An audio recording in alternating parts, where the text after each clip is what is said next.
Hello guys, welcome to Pakistani real reaction. तो कैसे हैं आप सब? उम्मीद है आप सब बढ़िया होंगे और मजे में होंगे। मेरा नाम है मुदस्सिर। मैं हूं Bashir. So guys, made in India के तहत 100 F-35 स्टेल्थ फाइटर जेट बनेंगे भारत में। पूरी दुनिया हैरान। 110 फाइटर जेट की फैक्ट्री लग रही है भारत के अंदर और F-35 जो है वो भारत के अंदर बनेंगे, वो भी स्वदेशी अंदाज में। ये अचानक से हुआ और वो भारत के लिए 110 बनेंगे और फ्यूचर में भारत की कोई ओवरऑलिंग शॉलिंग हुई तो वो भी शायद इधर ही होगी। तो भाई अमेरिका बहुत बड़े अचानक से बहुत बड़े स्टेप ले गया अचानक से इंडिया के लिए। अमेरिका फिर जो है ना आ गया लाइन में। तो पहले भाई देखते हैं, काउंटडाउन करते हैं, स्टार्ट। F-35 स्टेल्थ लड़ाकू विमान पर एक नहीं दो बड़ी और धमाकेदार खबर निकलकर सामने आई है और इन दोनों खबरों को जानने के बाद आपको अंदाजा लग जाएगा कि भारत और F-35 के बीच में कितनी दूरियां बची हैं और कब तक ये डील हो जाएगी, इस पर भी आज आपको क्लैरिटी मिल जाएगी। वो कैसे, उसके लिए ये आप पहली खबर सुनिए। दरअसल लॉकहीड मार्टिन कंपनी की तरफ से ये रिपोर्ट निकलकर सामने आई है कि अगर भारत उसे एक लार्ज ऑर्डर देता है, मतलब उनका इशारा है MRFA डील की तरफ। MRFA डील जो लोग नहीं जानते, ये एक बहुत ही मेगा डील है जिसके तहत भारत 114 लड़ाकू विमान खरीदने वाला है और इस समय इसकी प्रक्रिया भी तेजी से आगे बढ़ाई जा रही है और उम्मीद यह है कि भारत इसी साल इस डील के तहत एक लड़ाकू विमान को चुनकर खरीदेगा जो कि 114 की संख्या में भारतीय वायुसेना में शामिल किए जाएंगे और ये दुनिया के इतिहास की सबसे बड़ी डिफेंस डील होगी। तो लॉकहीड मार्टिन का कहना यह है कि आप हमसे 35-36 नहीं 114 F-35A लड़ाकू विमान अगर खरीदते हैं तो हम आपको लड़ाकू विमान के साथ साथ फाको प्लांट भी देंगे। फाको जो लोग नहीं जानते, ये एक final assembly and checkout factory होती है। मतलब कि जो F-35 की जितने भी टेक्नोलॉजी है, जितने भी हिस्से हैं, वो अमेरिका में बनेंगे।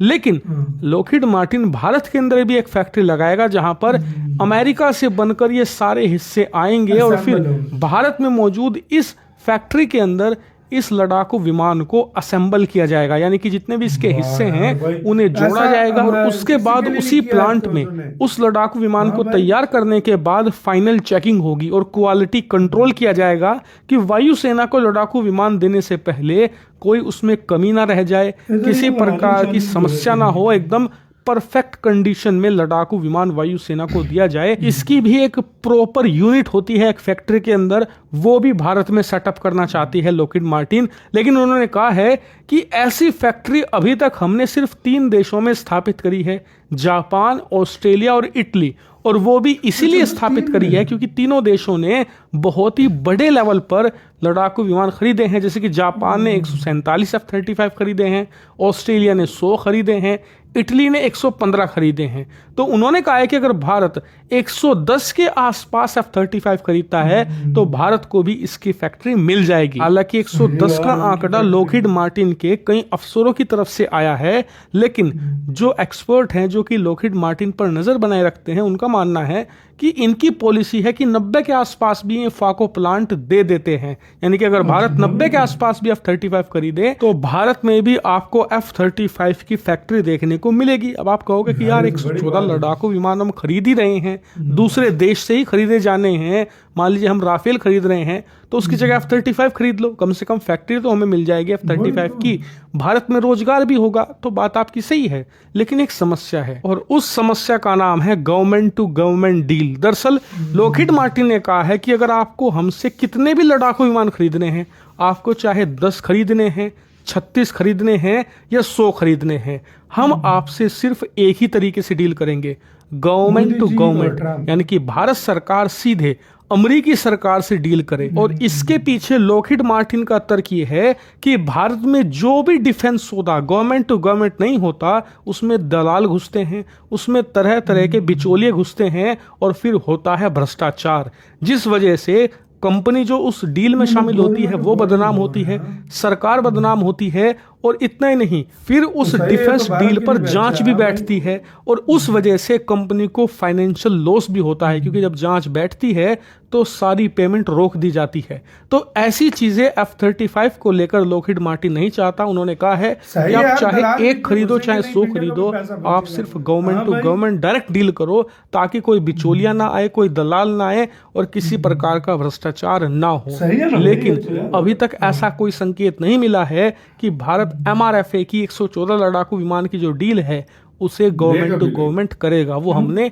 टेंडर 114 बेस करी नहीं है। है। लेकिन क्या यही एक सिर्फ यार खबर है? यार, नहीं, अच्छी एक भाई। और खबर है। जहाज भी अच्छा दरअसल रिपोर्ट ये आई है कि आने वाले कुछ ही हफ्तों में लॉकहीड मार्टिन के ऑफिशियल्स भारत आ रहे हैं, जो कि मैंने आपको कल भी बताया था।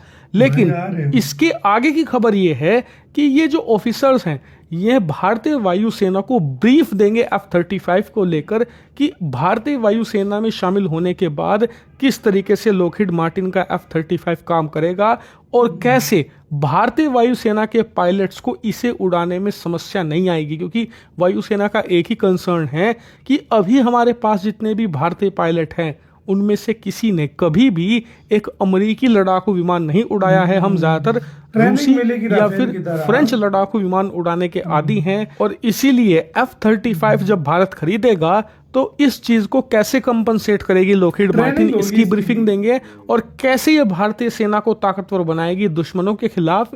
हर एक चीज की वो तसल्लीपूर्ण तरीके से जानकारी प्रोवाइड कराएंगे और इसीलिए ये ब्रीफिंग बहुत इंपॉर्टेंट है। अगर इसमें भारतीय वायुसेना को सारी चीजें अच्छी लगती हैं और उनके जितने भी सवाल हैं, जितने भी F-35 को लेकर इश्यूज हैं, वो सब सोल्व कर देती हैं F-35, तो ये मानकर चलिए कि डील कुछ ही महीनों की दूरी पर खड़ी है। हालांकि वो डील 36 की होगी या 110 की होगी, ये तो आने वाला वक्त बताएगा। लेकिन फिलहाल F-35 भारत के बहुत ही ज्यादा करीब लग रहा है। ऐसे तो यार वीडियो खत्म। यार- यार भारत बेशक ले या ना ले, लेकिन आपको मैं एक बात बोल रहा हूँ, आप इमेजिन करो 110 ये भारत के पास F-35 हो, क्या लेवल होगा एयरफोर्स का भाई। भाई इमेजिन करो खाली यार, भाई है आप खाली इमेजिन इस चीज को करो। सच में इसमें no चीन doubt। चू नहीं करेगा भारत के सामने। और यार मैं एक हाँ। बात बताऊं, मुझे ऐसा लग रहा है इंडिया ठीक है खरीदेगा। मैं हाँ। मानता हूं कि इंडिया नहीं खरीदेगा, ये बात नहीं है, लेकिन इंडिया 114 नहीं खरीदेगा। हाँ इंडिया बहुत भी हुआ 30 50 के अंडर 30-35 यार बहुत महंगे। वही ना, अबे राफेल से सस्ते हैं भाई। अरे यार मेरी हाँ। बात सुन, हाँ राफेल की ओवरऑलिंग वगैरह उस पे खर्चा कम है, इसका खर्चा भाई, बहुत है भाई अभी हाँ। अभी बाढ़ में गई ओवरऑलिंग होती है भाई। उससे अच्छा फैक्ट्री अगर ज्यादा खरीदता है ना तो फैक्ट्री लगेगी भारत में, वो फायदा होगा। चलो ओवरऑलिंग है तो भाई स्टाइल फाइटर जेट सुनो ना, हाँ। स्टाइल फाइटर जेट पे ओवरऑलिंग ये खर्चा आता है, मैं मानता हूँ। हाँ। तो वो तो एमका में भी आएगा, सोना औरों में नहीं भी है, आएगा। वो फैक्ट्री हाँ। लगेगी, इधर असेंबल होगा सब कुछ, बना बनाए उधर आएगा। असेंबल भी हो ना हाँ। तो प्लांट तो होता है ना। प्लांट तो है। और ये तो दूसरी है। बात, $250 मिलियन का एक राफेल मिल रहा है, वो तो फुल लूटने के चक्रों में। $80 मिलियन का ये मिल रहा है, कितने का? $80 मिलियन का। नहीं हुआ ओवरऑलिंग में भी खर्चा है तो इतना 80 ही मिलियन डॉलर का तो भाई 80 से $100 मिलियन का ये। क्या का हाँ, यार? वो $250 मिलियन का दे रहा है। अच्छा क्यों, कोई सोने के उसके हीरे लगाए हुए हैं उसके ऊपर उन्होंने। नहीं, वो तो बहुत महंगा है यार आप वो खुद तो अंदाजा बहुत- लगाओ, इतना मैं- कौन देता है? मैं पता ये समझ रहा हाँ। था, मैं ये समझ रहा था लेगा बहुत भी लेगा हाँ। F-35। हाँ। इंडिया 30-35 के करीब भाई बाकी वो लेगा, अगला 250 की दे रहा है। बाकी SU-57 का मुझे लग रहा है SU-57 राफेल फिर नहीं लेने वाले। वो तो भारत को $60 मिलियन का दे रहा है। राफेल नहीं लेने वाले। वो भारत के एडजस्टमेंट करके भी ना हाँ। $60 मिलियन का भारत को दे रहा है। बिल्कुल। अबे राफेल $250 मिलियन भाई, वो आपने डील याद नहीं? हाँ मुझे पता है, मुझे पता है। पता नहीं 7-8 बिलियन हाँ, डॉलर के। वो तो लूटने के चक्रों में है फुल भारत को। तो आपका इसका कहना, अपनी राय बताना, अपना बहुत ही ज्यादा ख्याल रखना।